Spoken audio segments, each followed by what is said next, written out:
인사드리겠습니다. 김인수입니다.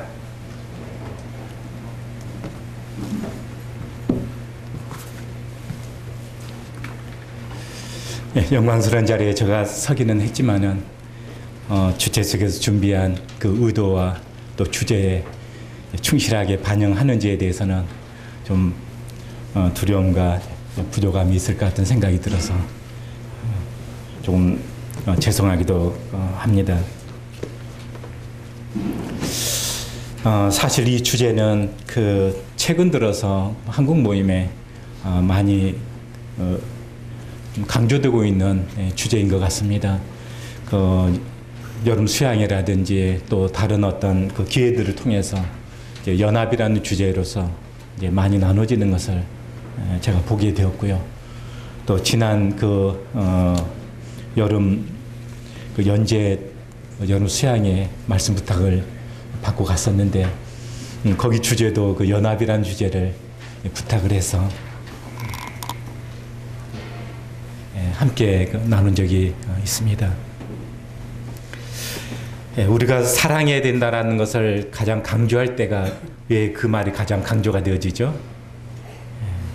역설적이게도 이제 그 말이 강조되어질 때는 이제 그 강조되어지는 부분이 이제 그만큼 이제 부족함이 보이기 때문에 그 말에 대한 강조가 나오지 않나 생각을 합니다.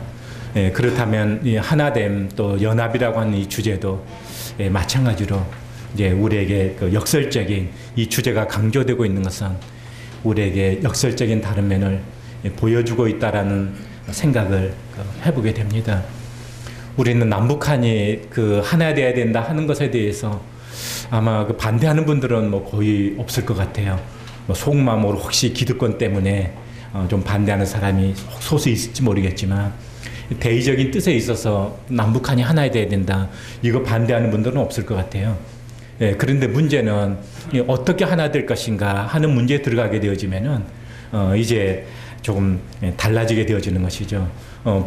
북한은 북한 방식대로 하나 되기를 원하는 거고 남한은 남한 방식대로 하나 되기를 원하는 거고 그 절충점을 찾아가지고 서로를 인정하자 이제 그렇게 되어지면 그걸 수긍하는 분들이 있는 반면에 또 양쪽에서 또 공격받는 또 그런 일들도 있게 되어지고 타협이라는 어떤 그런 단어를 통해서 마찬가지로 저희들이 그 하나됨에 대한 문제도 이런 문제가 함께 대두가 되는 것 같습니다.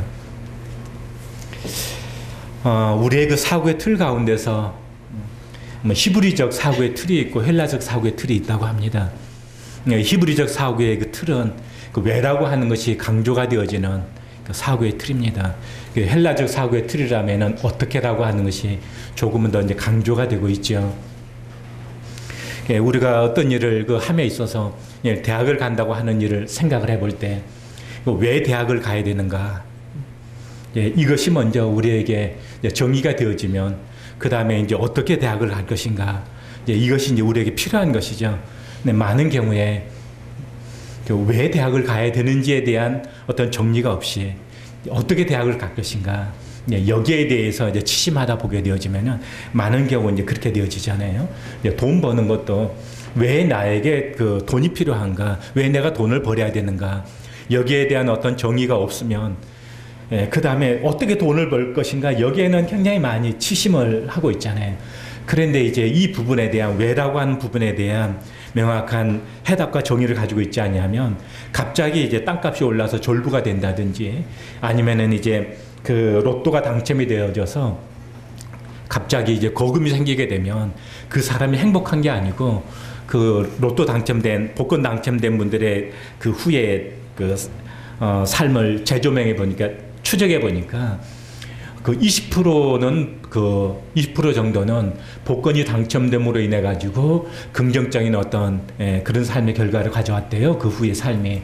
그런데 훨씬 더 많은 프로는 그 복권이 당첨됨으로 인해 가지고 오히려 복권이 당첨되기 이전보다도 훨씬 더 그 삶이 행복하지 못한 그런 그 삶을 살게 되어지는 그런 결과가 그 추적이 되고 있는 것이죠.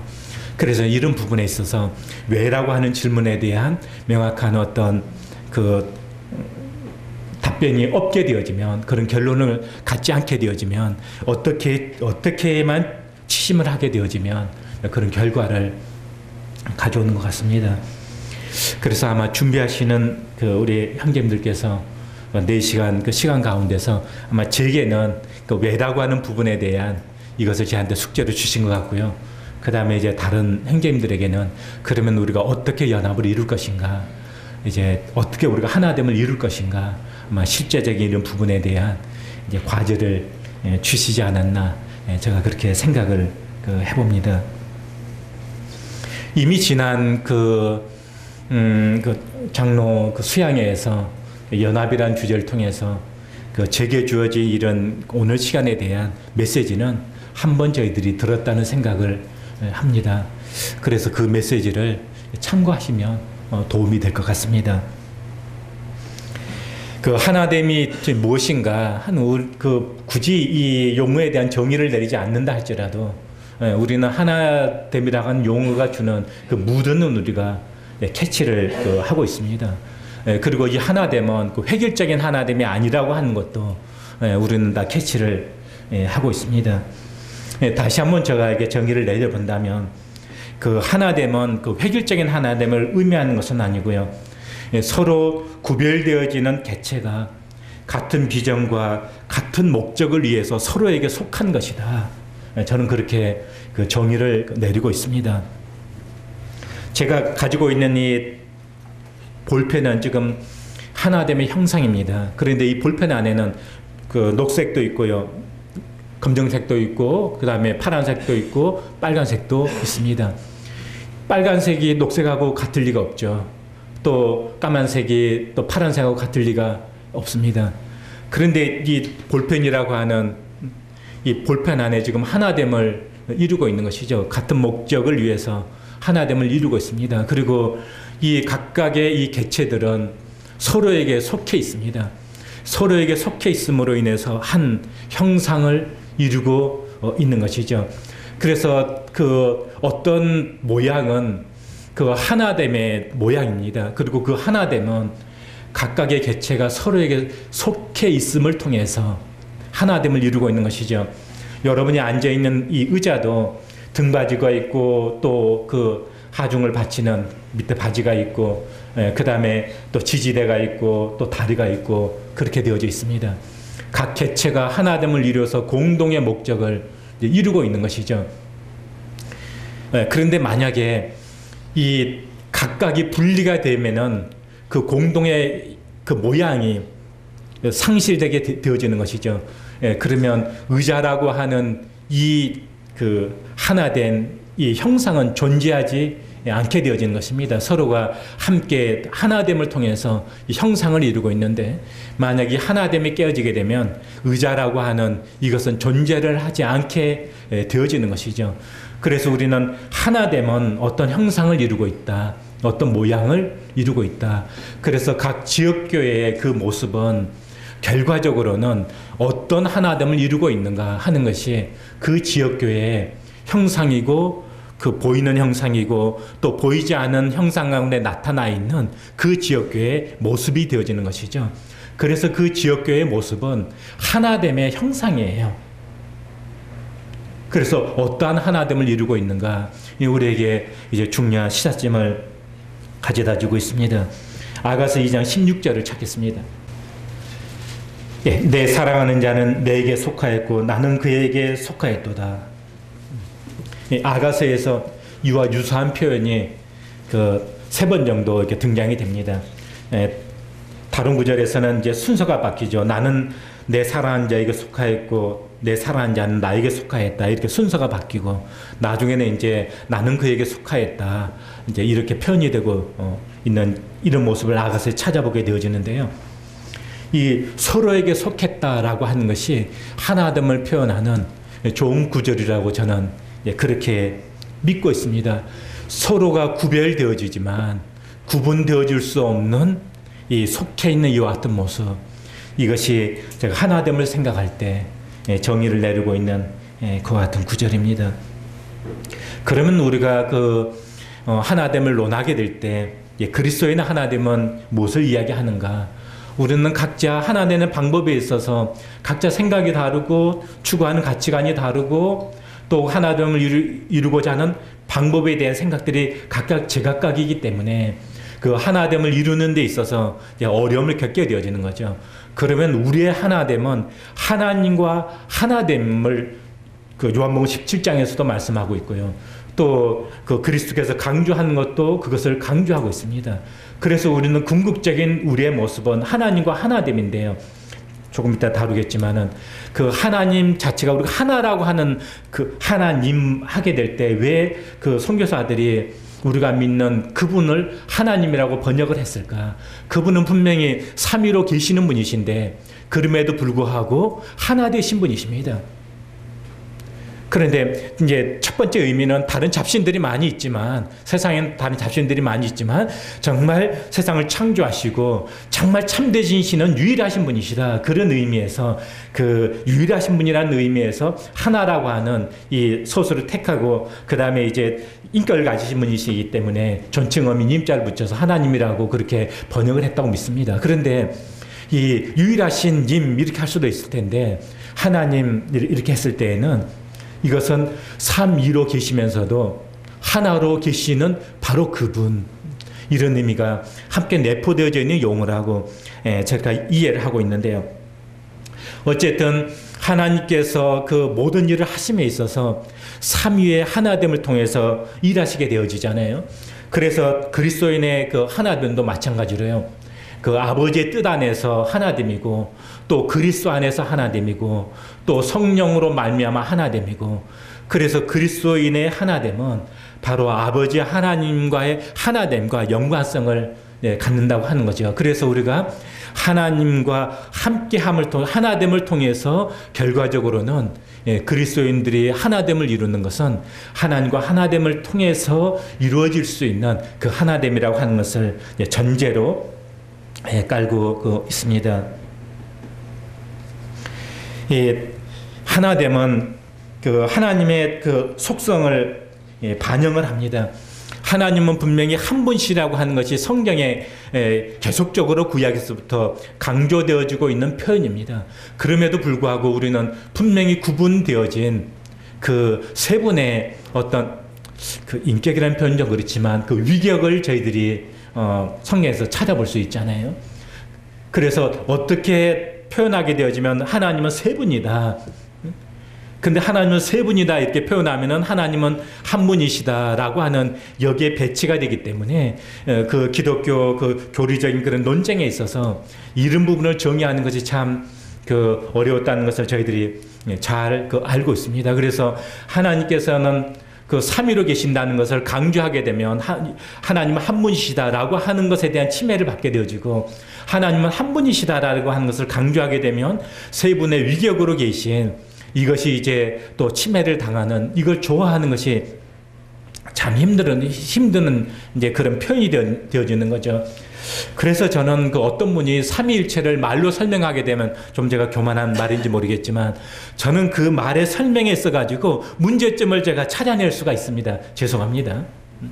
그리고 어떤 비유를 통해서든지 삼위일체를 설명하면 그 비유에서 제가 문제점을 찾아낼 수가 있습니다. 그런데 분명한 것은 우리의 이해 속에 우리의 설명으로 다 정리할 수는 없지만 성경에 나타난 표현 그대로를 우리는 이제 받아들이고 있는 것이죠. 그런데 다른 의미에서 제가 삼위일체한 측면을 이야기를 합니다. 그것은 뭐냐 하면은요. 하나님의 기본 속성 가운데 하나님은 사랑이시다라고 하는 기본 속성이 하나님을 표현하는 그 속성의 표현 가운데 굉장히 중요한 그 표현이잖아요. 그런데 이 사랑의 속성은요. 분명히 복수의 인격체로 존재할 때만 성립되어질 수 있는 속성이에요. 만약에 내가 배가 고프면 그냥 제가 먹으면 되잖아요. 졸리면 제가 자면 되잖아요. 근데 제가 사랑을 하고 싶고 사랑을 받고 싶어요. 근데 저 혼자 되나요? 물론 자애라고 하는 말도 있죠. 저 김인수 나는 너를 사랑한다 이렇게 할 수도 있어요. 때때로 거울 보면서 참 마음이 많이 다운됐을 때 거울 속에 저를 쳐다보면서 그래 너 실망하지 말아라.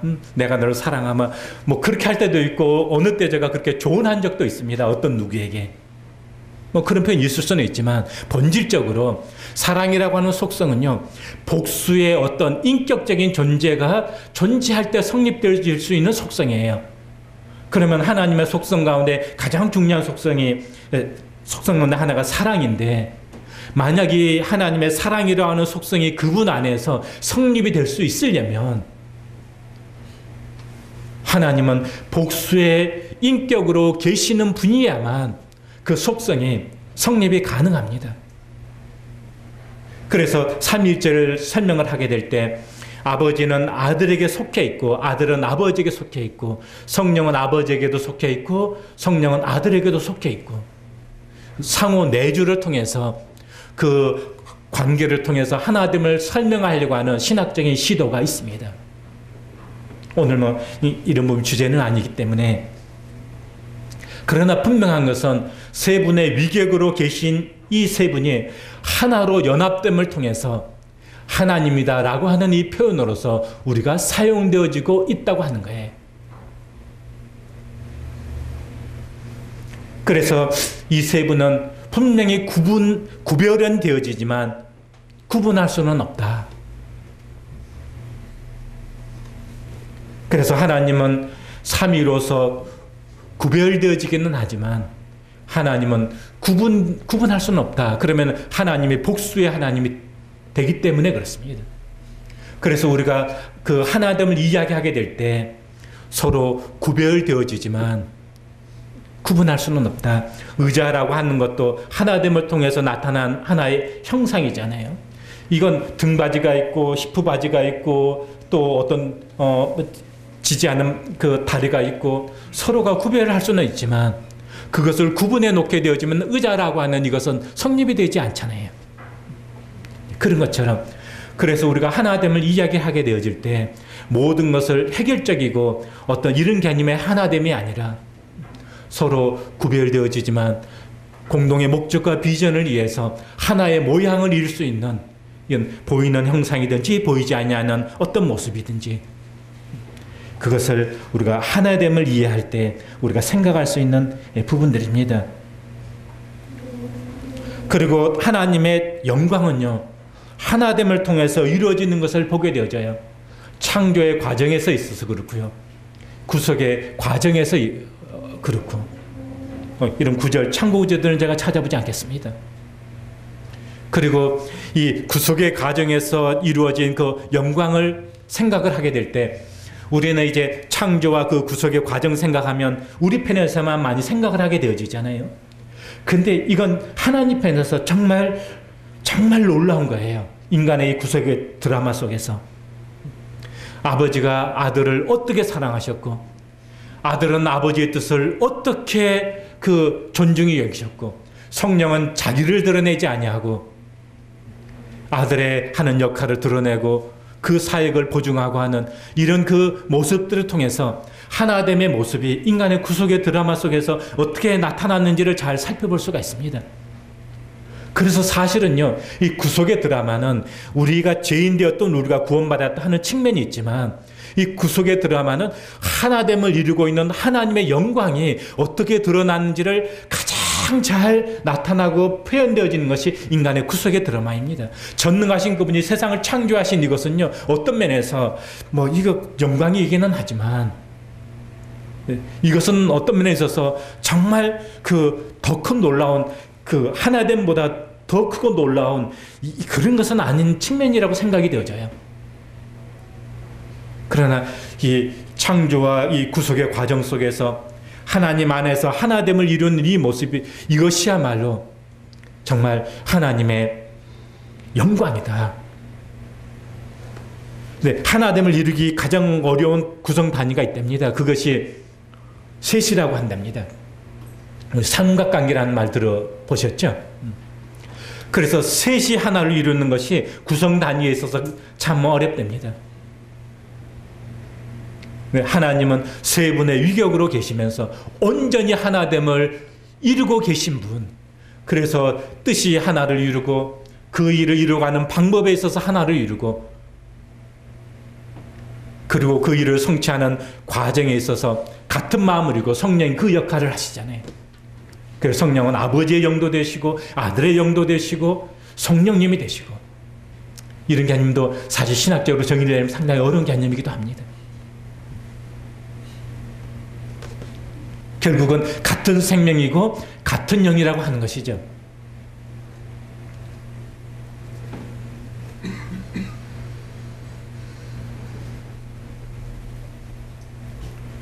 그리고 이 세 분은 어떻게 하나됨을 이루느냐, 이런 부분을 충분히 다룰 수는 없겠습니다. 저는 예수님께서 세례를 받는 장면에서 아들에 대한 아버지의 증거가 나오는데요. 그 성경에서 최초로 구약을 제껴놓고서요. 그 아들에 대한 그 아버지의 그 표현이 나오는데 찾지 않겠습니다. 근데 그 표현을 보게 되어지면 이는 내 사랑하는 아들이요 내 기뻐하는 자다. 그래서 아버지는 아들을 어떻게 표현하고 있냐 하면 이는 내 사랑하는 아들이다. 요한복음 17장이죠. 거기에서 아들은 아버지를 어떻게 표현하고 있냐면요. 창세전부터 나를 사랑하심으로. 그래서 이 하나됨을 이루는 이 근본적인 사상이라고 할까요? 근본적인 생명이라고 할까요? 그것이 사랑이 그 공통분모가 되고 있는 것을 삼위 가운데 하나됨을 이루는 그 공통분모의 어떤 그 사랑이라고 하는 단어가 키워되어 있는 것을 성경에서 또한 찾을 수가 있습니다.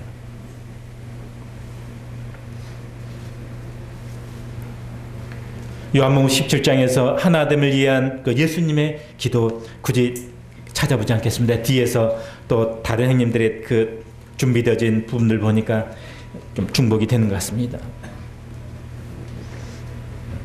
그런데 이 하나됨은요, 이 가치와 그 목적에 대한 공유뿐만이 아니라 궁극적으로는 그 하나됨을 통해서 이루게 되어지는 그 영광까지도 공유한다고 하는 거예요.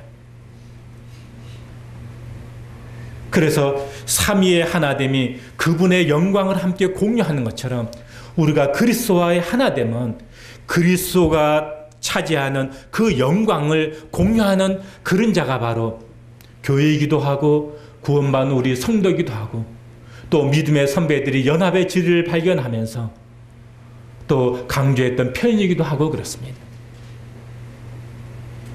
그것이 믿는 우리들의 영광이기도 하고요.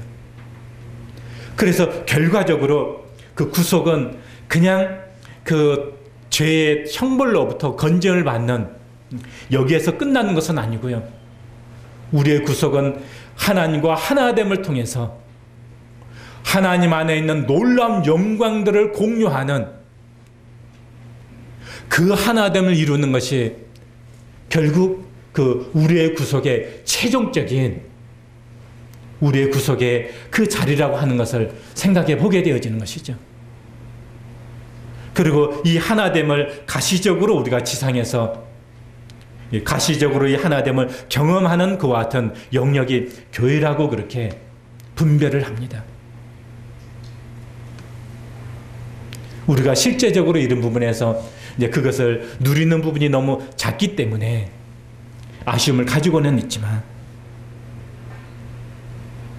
그리고 이 하나됨을 위해서 예수 그리스도께서 지불하셨던, 또 아버지께서 지불하셨던 그 대가가 있죠. 아버지는 아들을 대속물로 내어줘야 되는 아픔이 있었고, 아들은 그 아버지로부터 버림당해야 되는 고통이 있었고, 성령은 그 과정에서 함께 해야 되는 그런 그 아픔이 있었고, 저는 그 패션 오브 크라이스트라고 하는 영화를 볼 때 썩 그렇게 제가 만족하지 않습니다. 그 만족하지 않는 이유 가운데 뭐냐 하면은요, 그분의 막 육체적인 고통만 계속 시종일관 그분의 육체적인 고통만 그 다뤘더라고요. 그래서 저는 참 덜 공감을 해요. 만약 예수님의 십자가의 죽으심이 육체적인 고통으로 국한된다면요, 예수님의 그 고통보다도 훨씬 더 심한 고통을 받고 죽었던 역사 속의 인물들은 무수히 많이 찾을 수가 있습니다. 그런데 우리 예수님의 고통은 거기에 국한되는 것은 아니잖아요. 물론 육체적인 고통을 배제할 수는 없지만, 예수님께서 십자가에서 엘리 엘리 라바 사박다니 하시니 이는 나의 하나님 나의 하나님 어찌하여 나를 버리셨나이까 하는 뜻이라. 할만하시거든 이 잔을 내게서 옮겨주십시오. 그 고통은 어떤 고통일까? 그것은 아버지로부터 버림당하는 고통입니다. 왜냐하면 이 사랑의 관계 속에서 잠시라야 하나됨을 깨뜨릴 수 없는 이 그 세 분의 위격의 관계인데,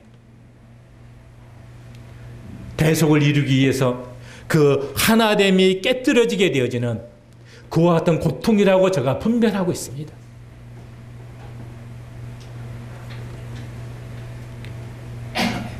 그래서 아버지께서는 그 하나됨을 위해서, 우리와 하나됨을 위해서 그분 안에서 정말 깨뜨릴 수 없는 하나됨을 깨뜨리는 고통을 경험하셨다.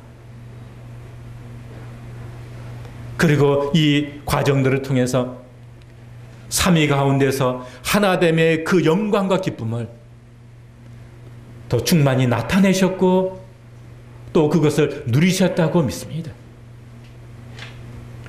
그리고 우리도 죄인 되었기 때문에 그 다음에 구속함을 입고 그 하나됨에 동참한 이 기쁨이, 그리고 이 영광이 그 이전보다도 훨씬 더 놀라운 영광으로 영원한 나라에서 우리가 누릴 거라고 믿습니다.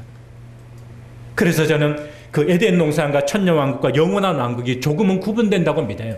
다 어떤 낙원의 어떤 모습이라고는 분별하지만, 그 에덴에서는 그 낙원이기는 하지만 영원히 안전하고 완전하지는 않잖아요. 왜냐하면 사단이 활동을 하고 있고, 그 다음에 그 아담과 하와는 죄인 되어보지 않았기 때문에. 그런데 천년왕국은 거기서 누리는 영광과 그 축복은 에덴 동산보다는 더 차원이 좀 다르다고 믿어요. 왜냐하면 이 역사 속에서 하나님을 떠난 그 고통과 그 모습을 역사 속에서 경험했기 때문에, 그 다음에요, 그들에게 주어진 그 영광이 훨씬 더 놀라운 차원의 영광으로 누려지게 되어지는 것이죠. 그래서 천년왕국의 영광이 에덴의 영광보다 더 크다고 저는 분별하고 있습니다. 그런데 영원히 안전하지는 않죠. 왜냐하면 천년이 끝날 무렵 다시 그 사단이 놓여서 다시 그 시험하는 것이 있잖아요. 그리고서 이제 영원한 왕국으로 들어가게 되어졌을 때, 그 영원한 왕국 속에서는 이제 누리는 영광이 완전할 뿐만이 아니라 다른 부분에서도 안전한 것이라고 하는 거죠.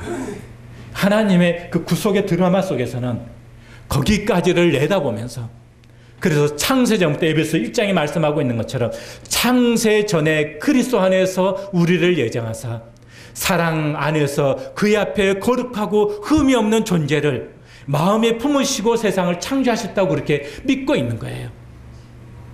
그래서 아들과 아버지와 그 관계 속에서 누리는 그 영광을 염두에 두시고, 하나됨의 그 영광 속에서 누리게 될 궁극적인 거기까지가 하나님이 창세전부터 하나님께서 계획하신 그 뜻 가운데 있었던 부분들이다. 그래서 다른 의미에서 하나님의 창조는 아직 끝나지 않았다. 거기까지 성경은 창세기부터 해서 요한계시록 마감까지가 거기까지를 말씀하고 있지 않는가. 물론 뭐 땅의 창조자가 그걸 말씀드리는 것은 아닙니다. 하나님의 창조의 계획 속에서 궁극적으로 이루고자 하는 그것은 천년왕국이 끝나고 영원한 왕국에 들어가기까지다.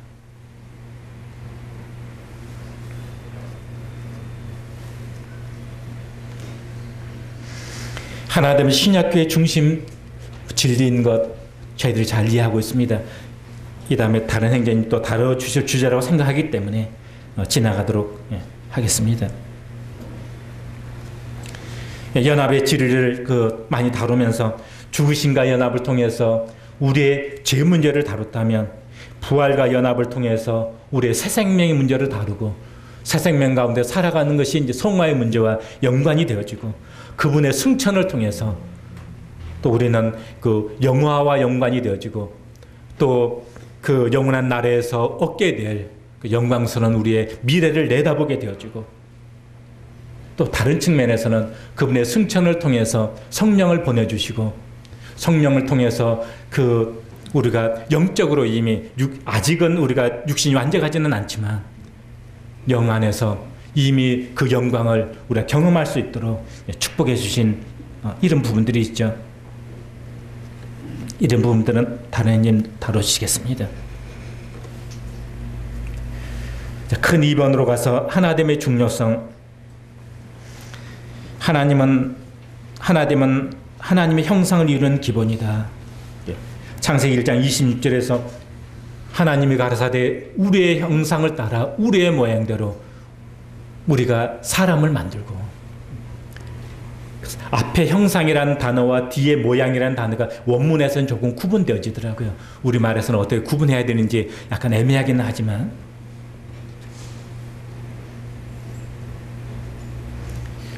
이것도 신학적으로 많은 논쟁이 있는 그런 구절이기도 합니다. 과연 형상이 무엇을 의미하는가? 그 모양이 무엇을 의미하는가?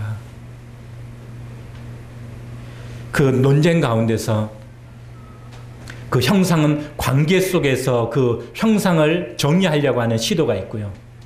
모양은 그 관계가 이루어진 그 어떤 그 결과로서 정의 내리려고 하는 그런 시도가 있습니다. 그래서 하나님의 형상과 그 모양은 삼위 가운데서 이뤄내고 있는 그 어떤 모습들, 그런 측면에서 하나님의 형상과 그 모양을 찾으려고 하는 그런 시도가 있다는 것을 제가 말씀을 드립니다. 그리고 예수님께서는 지상에서 일하시게 되면서 빌립이 어느 날 예수님에게 아버지를 보여주십시오 하고 이야기를 합니다. 그럴 때 예수님이 어떻게 표현을 하죠? 나를 본 자는 아버지를 보았다. 또 예수 그리스도는 보이지 아니하시는 하나님의 형상이다. 또 말씀이 육신이 되어 우리 가운데 거하심에,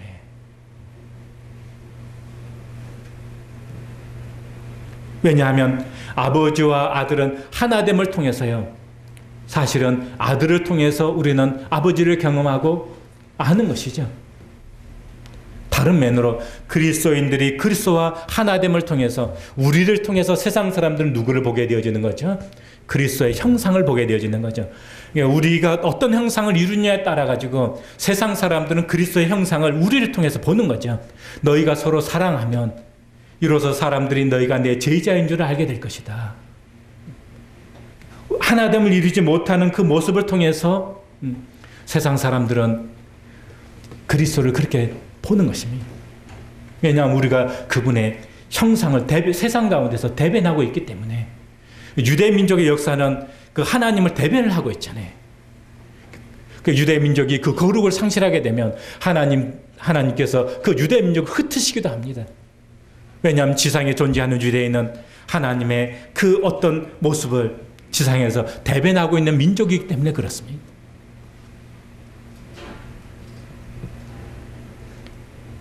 하나됨을 이루는 것은 우리가 지상 가운데서 그리스도의 형상을 대변하는 것이다.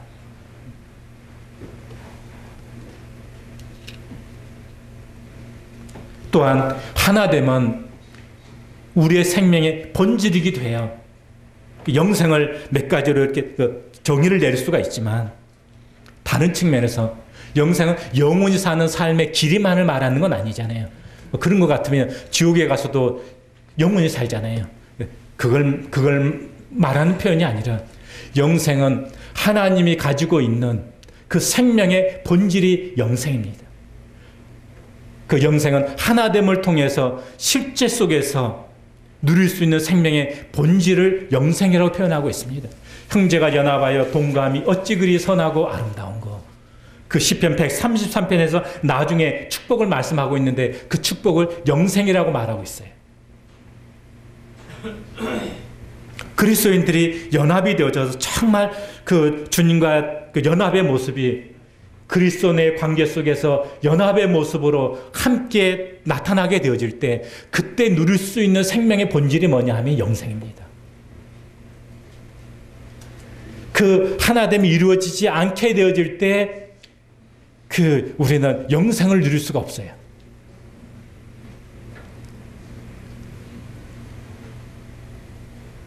그래서 그 영생이 누려지게 되면 진정한 행복과 그 만족을 누리게 되어지는 거죠. 교회에서도 하나됨이 이루어지게 되어지면 어떤 현상이 나타나냐 하면은, 야, 나의 사랑은 누구도 정말 여기 데리고 오게 되어지면 행복할 텐데 데리고 오고 싶다.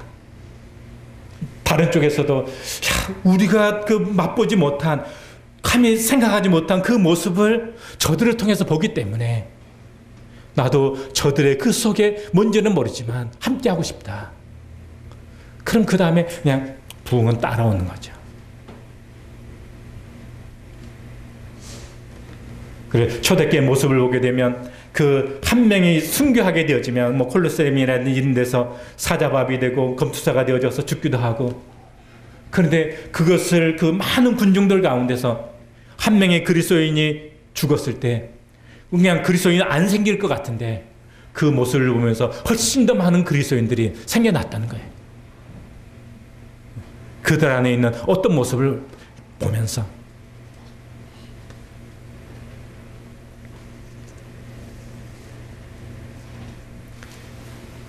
하나님께서는 우리에게 이미 성령의 하나 되게 하심을 힘써 지킬 것을 말씀하셨고, 또 사실 하나됨은 성숙한 그리스도인들의 고백이기도 합니다.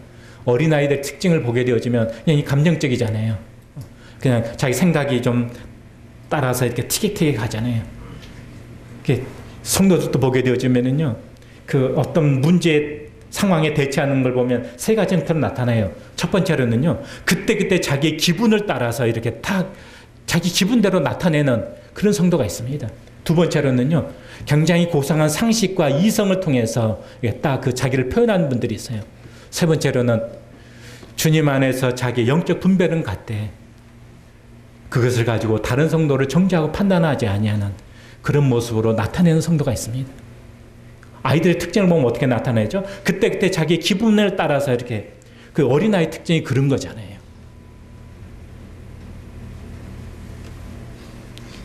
고린도전서 1장 그 10절 이하를 쭉 보게 되어지면 고린도 교회 안에 그 하나 되지 못한 부분이 맨 먼저 책망을 받고 있잖아요.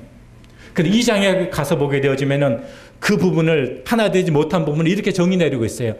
너희가 아직도 육신에 속한 자로다. 그 앞에 구절을 보게 되어지면은 어린아이의 그 특징을 다루고 있어요.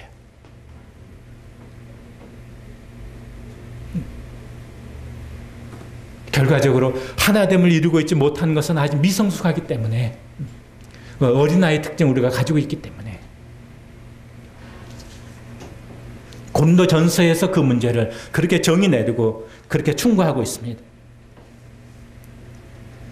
결과적으로 그 하나됨은 성숙의 어떤 모습이라고 할 수가 있습니다. 부흥의 역사는 그 하나됨을 통해서 실현되어진 것을 찾을 수가 있습니다. 제가 여기 느헤미야서 5장 1절 이하 느헤미야서 5장을 참고를 했었는데 그 2장 17절 18절을 참고하는 게 더 좋지 않을까 그렇게 생각을 합니다. 그들이 그 해파되어진 그 성벽을 재건하는 일에 있어서 먼저 그들 안에서 하나됨이 필요했다고 하는 거죠. 만약 그들 안에서 하나됨이 이루어지지 않았다면 외부의 적으로부터, 또 그 다음에 5장에 또 그 내부의 문제가 일어나게 됐을 때 아마 그 일을 성취하기 어려웠을 거예요. 모든 모습은 하나됨의 모습이잖아요. 하나됨의 결속도에 따라서 여러분이 앉아있는 의자가 하나됨의 결속도가 떨어지게 되어지면 좀 몸무게 무거운 우리 형제님들이 앉으면 아마 부서져 내려 앉을 거예요. 그래서 그 하나됨의 결속도가 지탱할 수 있는 그 힘이다. 그 모임의 하나됨의 어떤 모습이 어떤 문제를 감당할 수 있는 어떤 힘이라고 그렇게 믿어요. 얼마나 많이 모이느냐가 중요하기는 하지만 얼마나 하나됨을 이루고 있느냐 하는 문제도 못지않게 중요하지 않을까 싶습니다.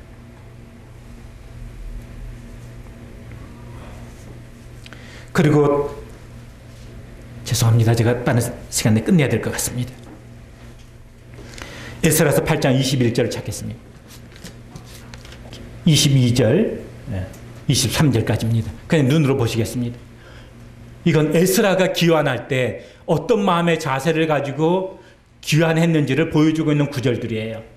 그래서 에스라는 귀환하면서요, 그 다른 어떤 보병과 마병을 왕에 구하는 것을 부끄럽게 생각을 했어요. 하나님을 의지하면서 하나님으로부터 응답을 받고 귀환을 합니다. 그 다음에 느헤미야서 2장 7절을 보시겠습니다.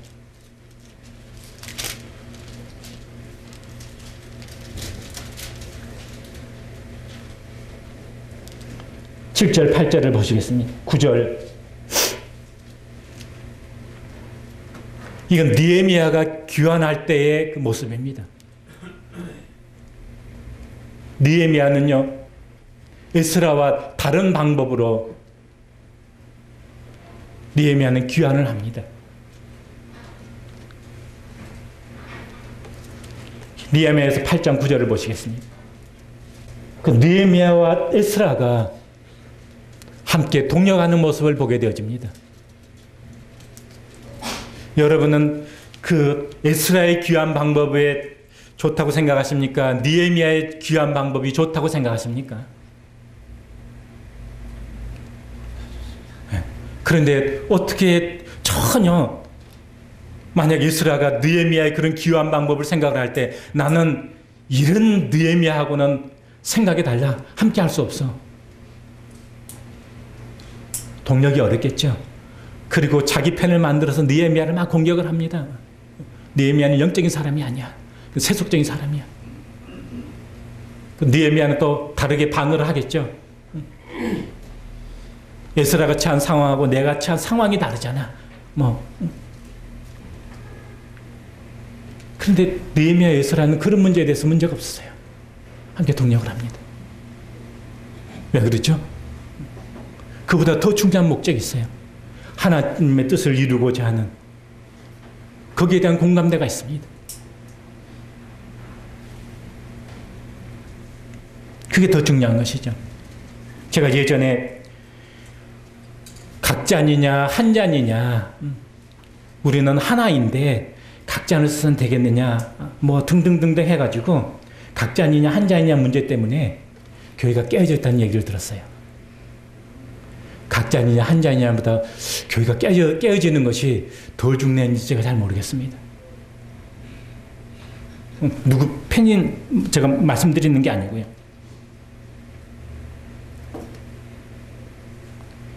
우리 누가복음 9장 한번 찾아보겠습니다. 49절입니다.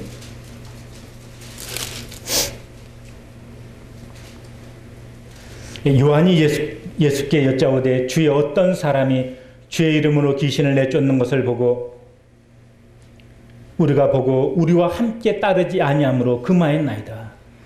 예수께서 이르시되 금하지 말라. 너희를 반대하지 않는 자는 너희를 위하는 자니라. 그 다음에 다른 구절 하나 찾아보겠습니다. 누가복음 11장 23절입니다.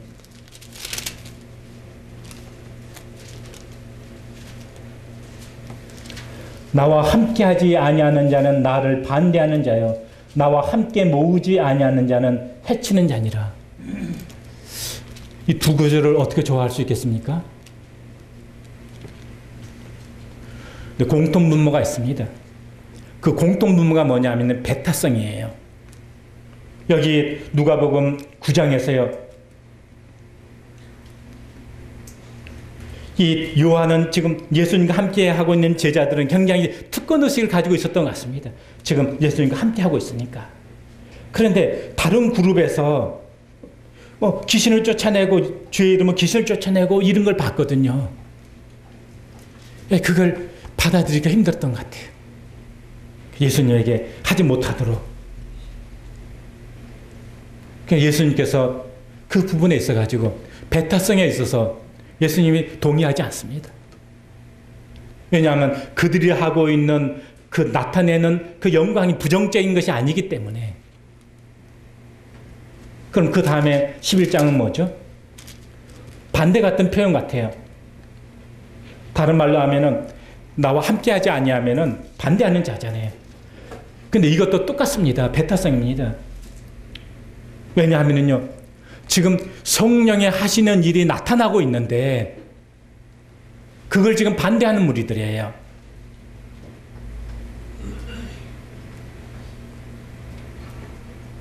그래서 그 14절부터 보게 되면 그런 것입니다. 결과적으로 그 분쟁하는 것, 17절 보게 되면은 스스로 분쟁하는 나라마다 이렇게 되어지는 것이죠. 성령의 역사가 나타나는 일에 있어가지고 배타성을 갖는 그 무리들을 말하는 것이에요. 공통분모입니다. 서로 다른 표현 같지만 그렇지 않습니다.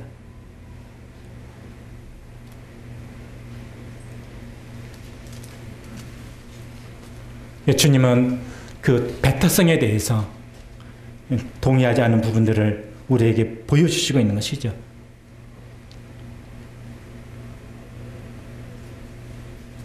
정리를 내려야 될 것 같습니다. 하나님과 하나 되지 못했을 때 인간의 하나됨도 깨어지죠. 아담과 하와를 통해서 그 범죄하게 되어지니까 그들 간에 이는 내 뼈 중에 뼈, 내 살 중에 살이다. 이거 하나됨에 대한 정말 멋진 그런 사랑의 고백이잖아요. 표현이잖아요. 네, 나중에 하나님 나에게 주신 여자 그가 하면서 자기와 딱 구분시키잖아요. 하나됨을 구분시키잖아요. 죄가 개입되는 우리의 그 성정에도 그렇게 되어지는 것 같습니다. 그 다음에 가인과 아벨을 통해서 참 서글픈 것은 성경의 최초의 형제들은 살인극으로 끝났더라고요.